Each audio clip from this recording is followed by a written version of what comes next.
"We think it's time you had less responsibility," my daughter-in-law said, folding her napkin with careful precision as if she were discussing the weather instead of my life. She didn't raise her voice. She didn't need to. The words settled over the dinner table like a quiet fog, thick and deliberate. I remember the way the chandelier light reflected off the polished oak surface, the way my son Daniel kept his eyes fixed on his plate, cutting his chicken into pieces that were already small enough. No one looked at me. Not really. I had lived in that house for 43 years.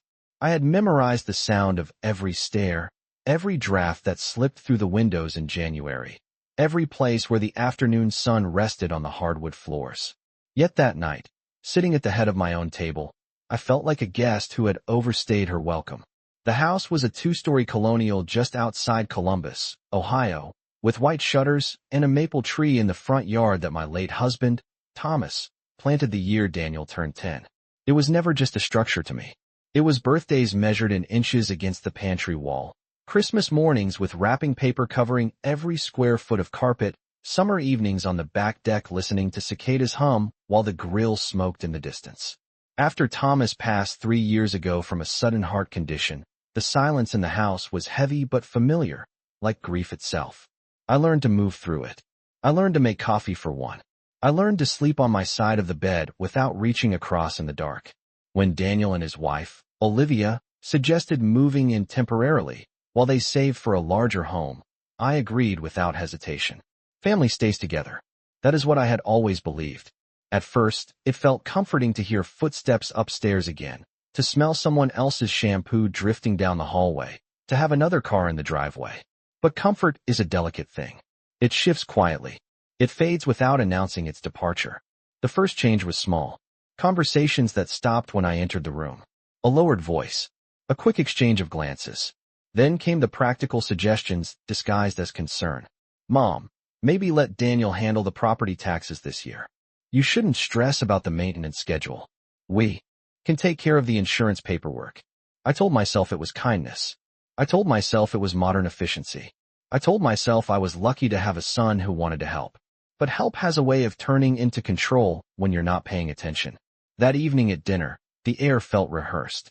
Olivia had made lemon herb chicken with roasted asparagus, the kind of meal she posted on social media with captions about gratitude and home-cooked love. Daniel cleared his throat before she spoke, but he never finished his sentence. She did it for him.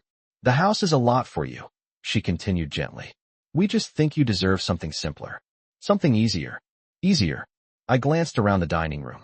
The framed photographs on the sideboard. The china cabinet Thomas insisted on buying at an estate sale 25 years ago.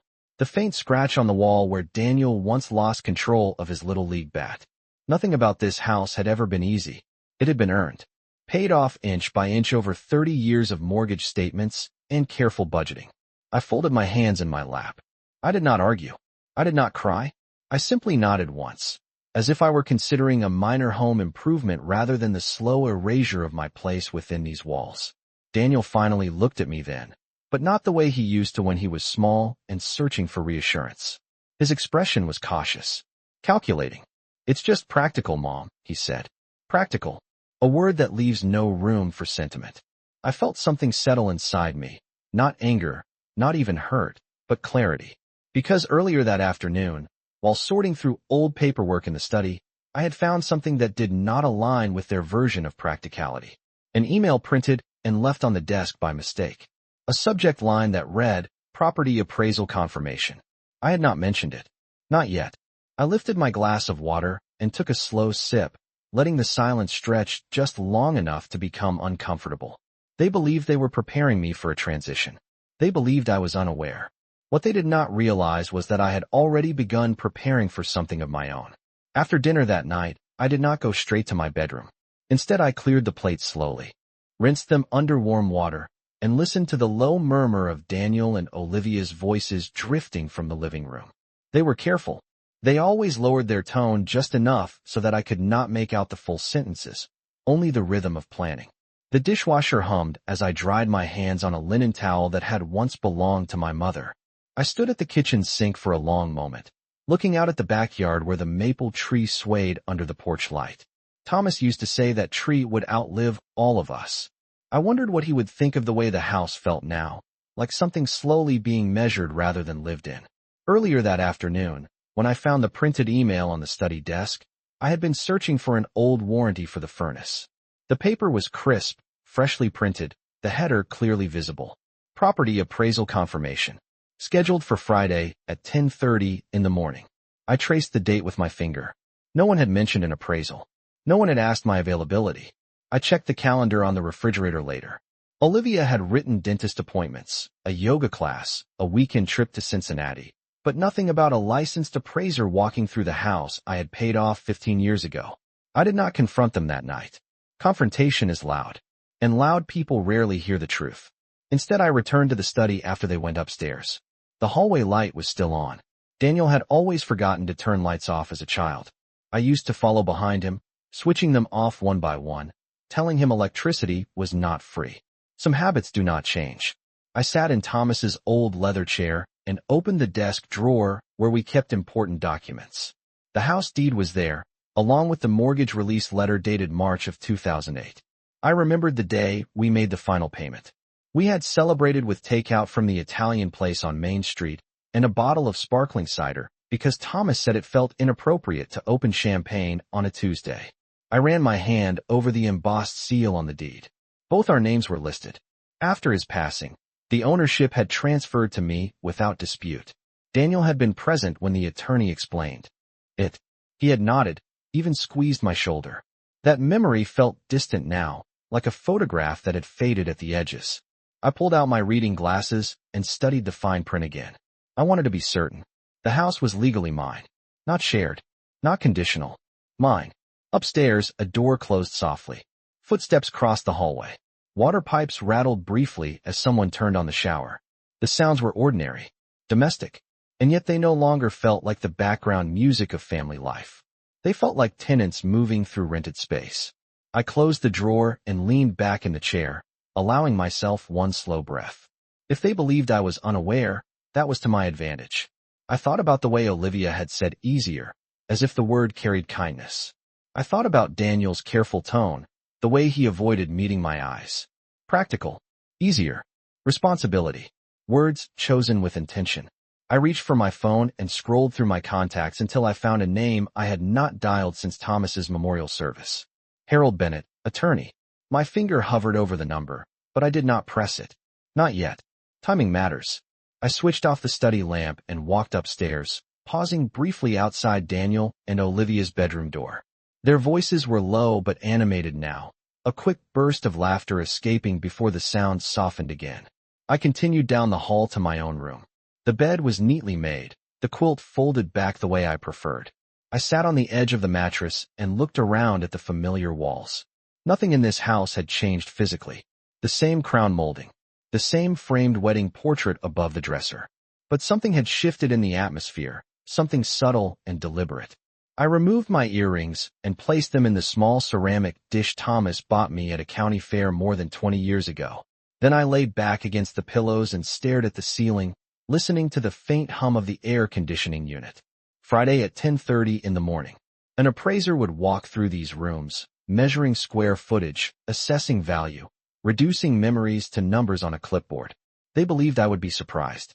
They believed I would be guided gently toward a decision already made. I closed my eyes, not in defeat but in calculation. If they were preparing the house for evaluation, then I would prepare something of my own before Friday arrived. Friday morning arrived with a pale gray sky and the steady hum of a lawn mower somewhere down the street. I woke before my alarm, the house still quiet except for the faint whir of the refrigerator downstairs. For a moment I lay still, listening.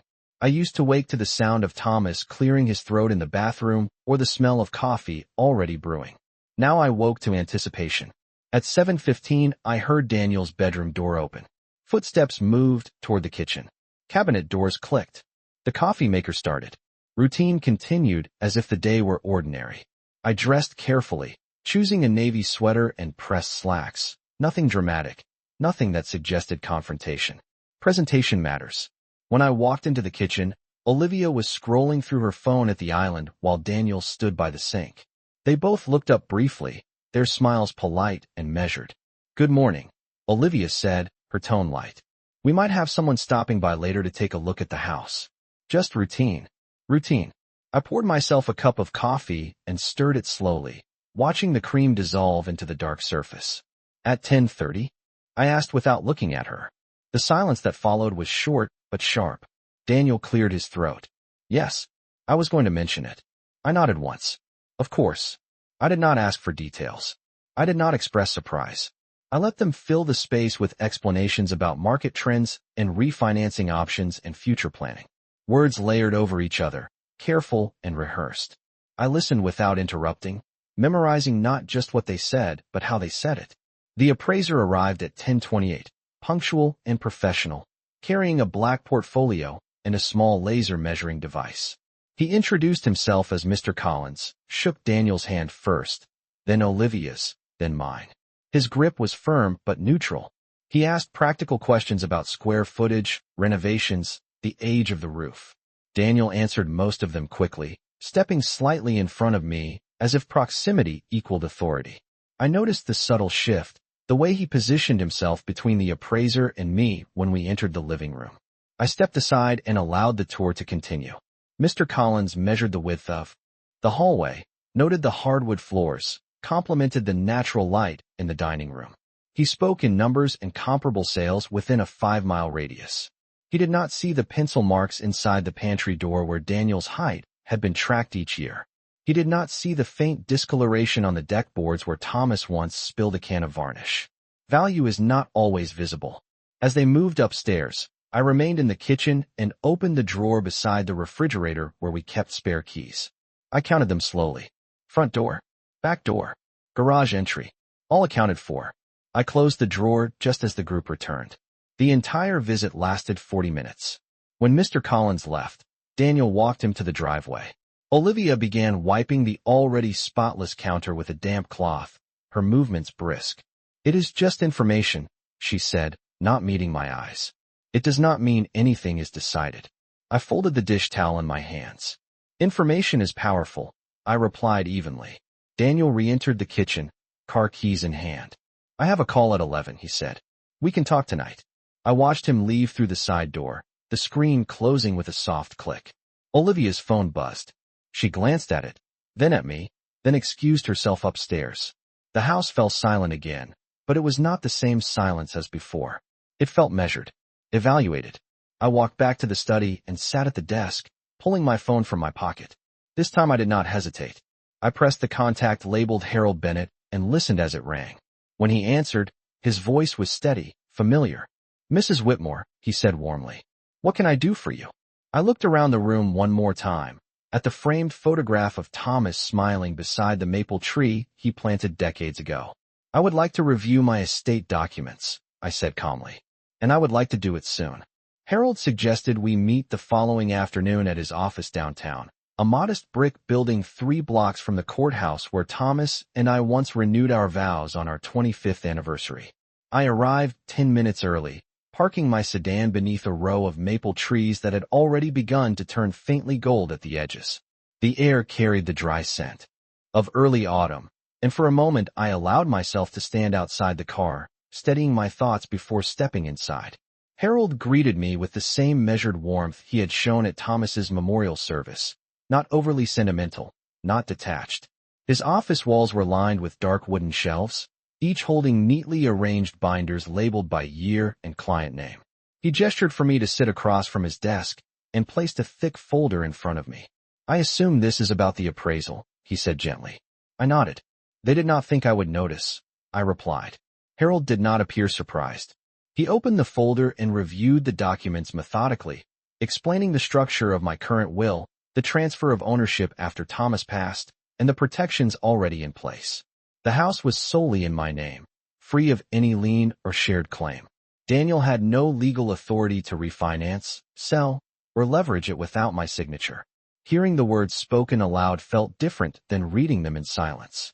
It was not anger that rose in me, but clarity, sharp and steady. If I were to place the property into a trust, I asked carefully, how would that change their options? Harold leaned back slightly, considering. He explained irrevocable and revocable trusts, beneficiary designations, and the implications of control. His voice was calm, factual, free of judgment.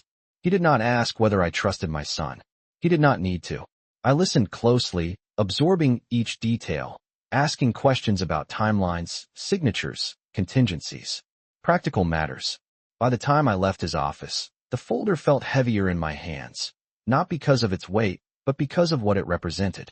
On the drive home, I passed the grocery store where I used to buy Daniel his favorite cereal when he was 8 years old.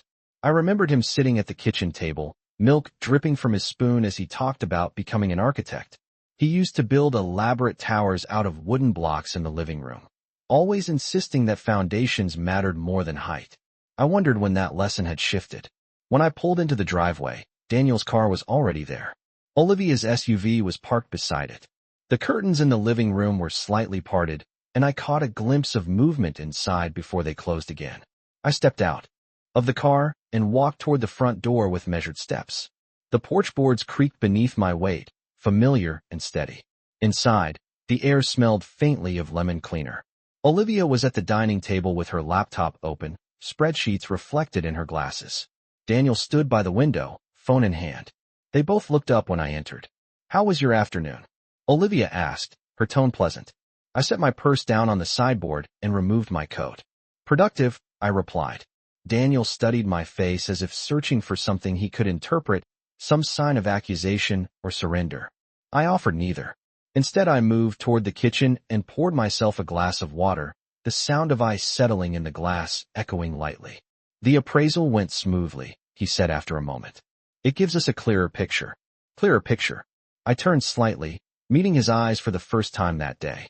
"Clarity is important," I said evenly. There was a pause, brief but loaded with unspoken calculations. Olivia closed her laptop gently, the click of it shutting deliberate and precise. "We only want what is best for everyone," she said. I nodded once, neither agreeing nor disagreeing. "Of course," I replied. I walked past them toward the staircase, feeling their gaze follow me up each step. In my bedroom, I placed Harold's folder inside the top drawer of my dresser and locked it with the small brass key Thomas had once teased me for keeping. I sat on the edge of the bed and allowed myself a single slow breath. They believed they were shaping the future of this house.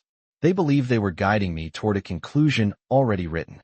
What they did not understand was that foundations can be reinforced without announcing the construction. And I had already begun. The next morning the house felt almost staged, as if every object had been placed with intention. I woke early again, the habit settling into me like a second heartbeat. From my bedroom window, I could see the driveway, the faint outline of Daniel's car, the clean symmetry of the front lawn. Nothing appeared different, and yet everything was shifting beneath the surface. I dressed quietly and went downstairs before either of them had risen. The kitchen was cool, the marble countertop smooth beneath my fingertips. I brewed coffee and sat at the table alone, watching the steam curl upward in thin spirals. There is a particular kind of loneliness that comes not from being alone, but from being surrounded by people who no longer see you clearly. I had spent years believing proximity meant connection. Now I understood that distance can exist across a single room. Around 8 o'clock, I heard movement upstairs.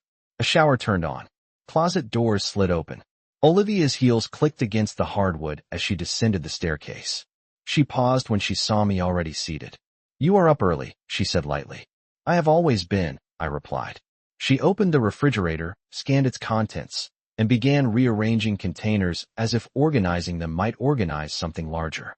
Daniel followed a few minutes later, adjusting the cuff of his shirt, already half focused on whatever call awaited him. He kissed Olivia's cheek and nodded at me. "Morning, Mom." The words sounded correct, but distant. I folded my hands around my coffee mug. "Daniel, I would like us to sit down this evening," I said calmly. He hesitated, then nodded. "Sure, we can talk." He did not ask about what. He likely assumed the conversation would revolve around their proposal, their plan, their version of what was practical. After they left for the day, the house exhaled into silence again.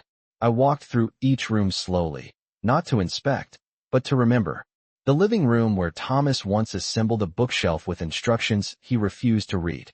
The dining room where Daniel had practiced his college acceptance speech as if the walls needed convincing. The upstairs hallway where I had placed a night light when he was afraid of thunderstorms. Memory does not raise its voice. It lingers quietly in corners, waiting to be acknowledged. In the study, I retrieved Harold's folder from the dresser and spread the documents across the desk. The trust paperwork required careful review. Beneficiaries, contingencies, stipulations regarding occupancy and sale. I read each line deliberately, allowing no detail to blur. This was not about punishment. It was about protection. There is a difference. By early afternoon, I drove back to Harold's office to sign the preliminary documents. He reviewed everything once more, his tone steady and professional. Once finalized, the property will be shielded from unilateral decisions, he explained. Any changes would require your explicit consent under the trust structure. I signed my name slowly, the pen gliding across the paper with controlled precision. The signature looked the same as it always had, though I felt different while writing it. On the drive home, I noticed how bright the sky had become, the clouds thinning into a pale blue expanse. When I stepped inside, Olivia was at the kitchen counter again, this time with a stack of brochures fanned neatly beside her. I recognized the glossy photographs instantly. Retirement communities, gated entrances, landscaped courtyards. We thought you might like to look at some options, she said, sliding one toward me with a practiced smile. Daniel stood nearby, arms crossed, expression guarded but expectant. I glanced down at the brochure without touching it. A smiling couple walked hand in hand along a paved path beneath manicured trees. The caption read, "Simplify your next chapter." I looked back up at them, allowing the silence to stretch just enough to unsettle the room. "We will talk tonight," I said evenly. Daniel shifted his weight. Olivia straightened the edges of the brochures, as if aligning them might align the outcome. They believed they were guiding me gently toward surrender. What they did not know was that the foundation beneath their plan had already been reinforced, quietly and completely. That evening we sat at the dining table again, the same polished surface reflecting the overhead light, the same chairs positioned in their familiar places. Olivia had arranged the brochures neatly in front of me, their glossy pages catching the light, as if they were invitations to something celebratory. Daniel leaned back in his chair, fingers interlocked, posture composed but tight around the edges. I folded my hands on the table and looked at both of them before speaking. "I met with Harold Bennett yesterday," I said evenly. The effect was immediate. Daniel's shoulders stiffened. Olivia's expression flickered, just for a moment, before settling back into calm attentiveness. "Why?" Daniel asked, his tone controlled. I held his gaze. "Because I wanted clarity." The word lingered between us. Olivia shifted slightly in her seat. "We were only trying to help," she said. "The market is strong right now. It could be the perfect time to make a smart move." I nodded slowly, acknowledging the logic without accepting its conclusion. "You are right," I replied. "It is important to make smart moves." Daniel exhaled softly, perhaps interpreting my tone as agreement. "Then you understand," he said. "This house is valuable. It is more than you need on your own. We can all benefit if we plan ahead. We can all benefit." I let the phrase settle before responding. "The house is already planned for," I said calmly. "As of this afternoon, it has been placed into a trust." Silence followed. Not dramatic, not explosive, just quiet and absolute. Daniel blinked once, as if recalculating. "A trust," he repeated. Olivia's hand tightened slightly around the edge of the brochure. "What does that mean?" she asked carefully. I kept my voice steady. "It means the property cannot be sold, refinanced, or leveraged without my direct authorization under the terms I have established. It means decisions about this house will not be made without me." Daniel leaned forward, his composure thinning. "Mom, why would you do that without talking to us?" I met his question without raising my voice. "Because the appraisal was scheduled without talking to me." The room felt smaller then, though nothing had physically changed. Olivia looked down at the brochures, then back at me. "We thought it would be easier for you if we handled the logistics," she said. "You should not have to worry about paperwork." I folded the edge of my napkin carefully, aligning the corners with deliberate precision. "I am not worried about paperwork," I replied. "I am concerned about authority." Daniel stood and walked toward the window, staring out at the driveway, as if searching for distance. "We were thinking about the future," he said. "About stability." I allowed myself a small nod. "So was I." He turned back toward me then, frustration and confusion mixing across his face. "Do you not trust us?" The question hung in the air, heavy but controlled. I did not answer immediately. Trust is not a switch that flips on command. It is built quietly over years and eroded just as quietly. This house was built on foundations your father and I strengthened together, I said softly. I will not allow those foundations to be altered without my consent. Olivia straightened in her chair, the practiced calm returning to her expression. No one is trying to take anything from you, she said. I looked at her steadily. Then this changes nothing, I replied. Another silence followed, different from the first. This one carried realization. The assumption of quiet compliance had dissolved. Daniel returned to his seat slowly, the tension in his movements restrained but visible. So what happens now? He asked. I stood, smoothing my sweater as I did. Now, I said evenly, we continue living here with clarity. I gathered the brochures and placed them neatly back into Olivia's stack, aligning their edges before sliding them across the table toward her. And we remember that proximity does not replace permission.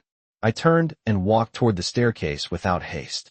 Behind me, I heard no raised voices, no dramatic protest. Only the soft rustle of paper and the faint shift of chairs. The house felt different as I climbed each step, not because it had changed, but because the balance within it had. The days that followed were quieter, but not peaceful. Silence can be heavy when it carries unspoken recalculations. Daniel left earlier than usual each morning, his footsteps brisk across the hardwood, his coffee cup left half empty on the counter. Olivia moved through the house with deliberate efficiency, closing cabinets softly, keeping her conversations brief. The brochures disappeared from the dining table, but their absence did not erase what they represented. I continued my routines without adjustment. I watered the fern in the entryway every other day. I wiped down the kitchen counters after breakfast. I walked to the mailbox at the end of the driveway each afternoon, feeling the gravel shift beneath my shoes. Familiar motions anchor the mind. One evening, as the sun lowered behind the maple tree and cast long shadows across the backyard, Daniel approached me in the living room. The television was off.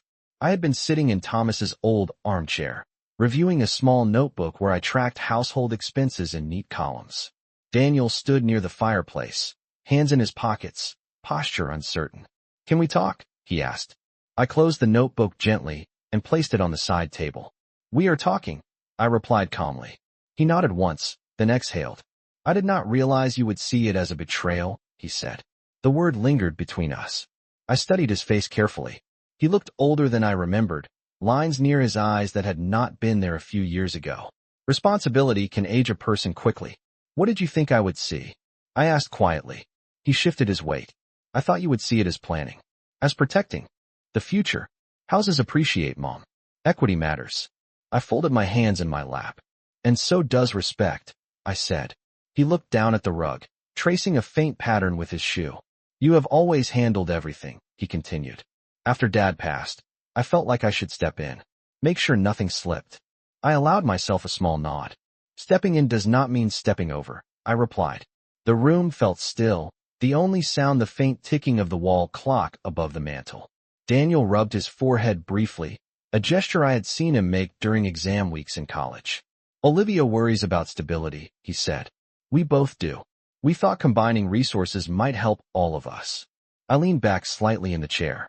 Resources can be combined without removing the person who created them, I said evenly. He met my eyes then, fully, without hesitation. Are you asking us to leave? He asked. The question was direct, but his tone was not confrontational. It carried uncertainty. I considered the weight of his words carefully before responding. I am asking you to understand that this house is not an asset waiting to be optimized, I said. It is a home built on commitments you did not witness from the beginning. He was quiet for a long moment. Outside, a car passed slowly down the street, its headlights briefly illuminating the front window before fading. I do not want us to feel like strangers, he said softly. I let the phrase settle. It was the first time he had acknowledged the distance without disguising it in financial language. Then stop speaking as if I am a liability, I replied. There was no anger in my voice. Only clarity. Daniel nodded slowly, absorbing the words. We will figure this out, he said. I watched him carefully. We will, I agreed. He turned toward the staircase, but paused halfway across the room. The trust, he added quietly. It is permanent. I did not hesitate. It is deliberate. He accepted the answer without further argument and walked upstairs. I remained in the armchair a few minutes longer, listening to the house settle into its nighttime rhythm.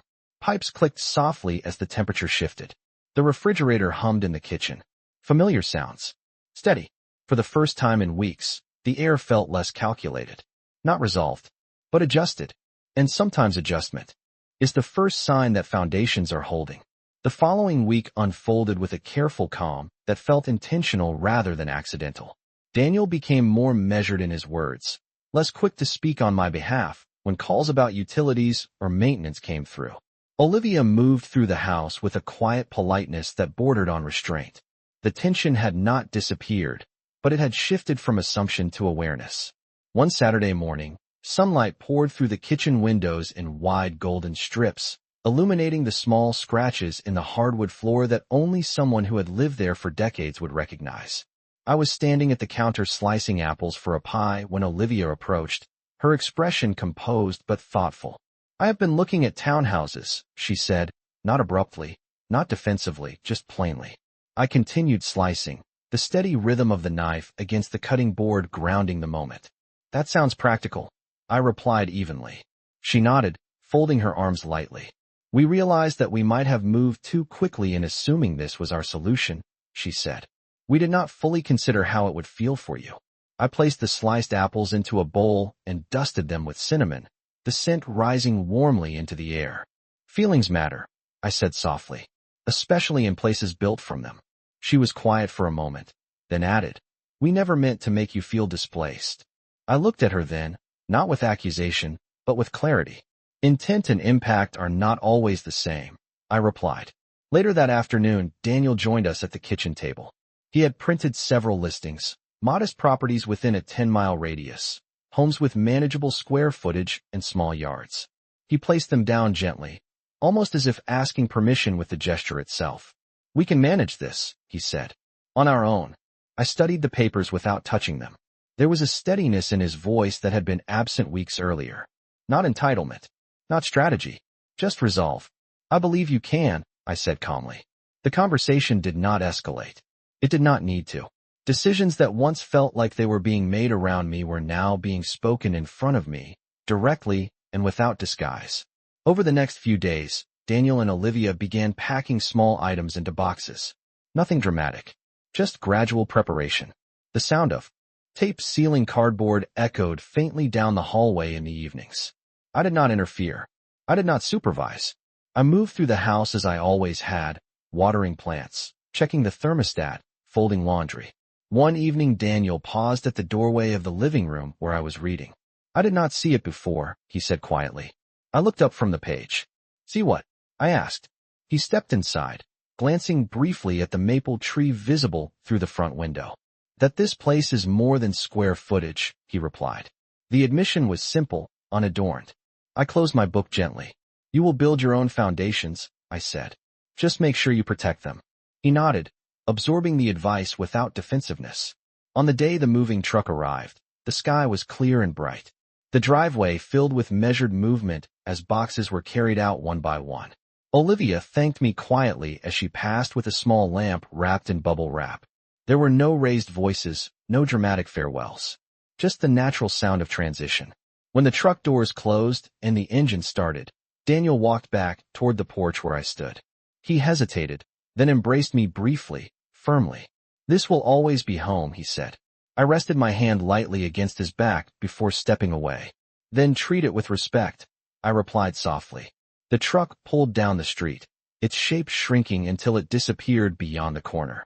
I remained on the porch for a moment longer, listening to the quiet return. The house stood as it always had, steady beneath the afternoon light.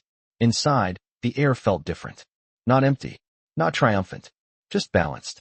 I stepped back through the front door and closed it gently behind me, the sound echoing lightly through the entryway. Foundations do not announce when they hold. They simply remain. The first night after they left, the house felt larger, but not in a hollow way. It felt restored to its original proportions, like a room that has been quietly rearranged and finally returned to balance. I walked through each space slowly, not searching for what was gone, but recognizing what remained.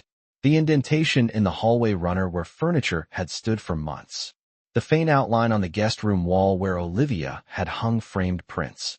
Temporary marks. Nothing structural. I opened the windows in the living room and let the late afternoon air move freely through the curtains. The maple tree outside swayed gently, leaves brushing against one another with a soft, steady rhythm. I brewed a pot of tea and carried the cup into the study, settling into Thomas's leather chair. The house did not feel empty. It felt honest. There is a difference. Over the next few weeks, Daniel called more frequently, not to discuss property values or refinancing strategies, but to ask how I was sleeping, whether the furnace filter had been changed, whether I needed help raking leaves. His tone carried less calculation and more consideration. I answered him plainly. I did not dramatize the past. I did not revisit every misstep. Some lessons do not require repetition. One Saturday afternoon, he stopped by alone.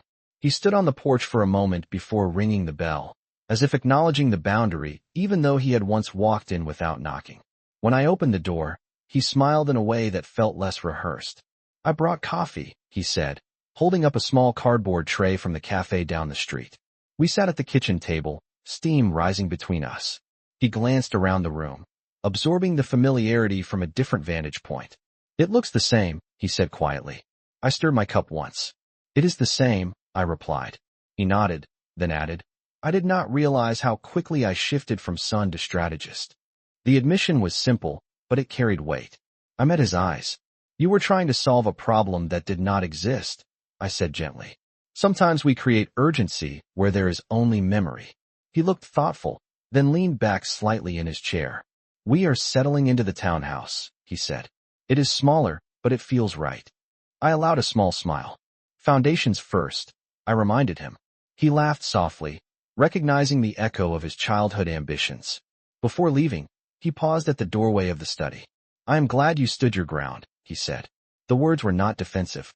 They were reflective. After he left, I closed the front door and rested my hand briefly against the wood, feeling its solid weight beneath my palm. The trust documents remained secured in my dresser drawer, not as a weapon, but as a safeguard. Authority does not need to be displayed to be effective. It only needs to be understood. As autumn deepened, the maple tree shed its leaves in slow, steady waves. I raked them into neat piles across the yard, the scent of dry foliage sharp in the air. Each movement felt deliberate, grounded.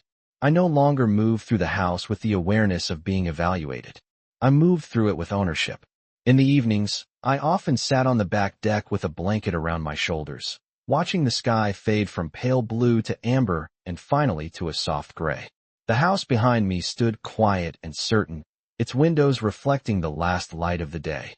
I realized then that I had never been the stranger within these walls. I had simply allowed others to forget who built them. And once reminded, even gently, they adjusted. The foundation held. And so did I.